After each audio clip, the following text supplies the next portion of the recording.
Hello guys, once again welcome back to my YouTube channel Crypto Daily.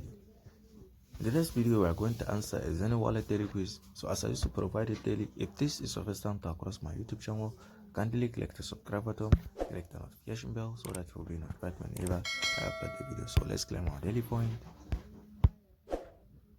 Congratulations, we have been getting 109 points.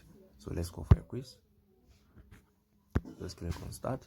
So the question of the day: what practice is recommended for managing multiple cryptocurrency wallets? So minimize asset held on a crypto platform. Here is the answer, which is number one, which is A.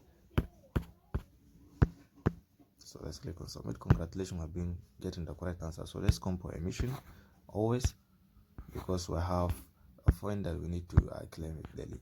So we have use for protocol, which have daily checking, and then again we have extra.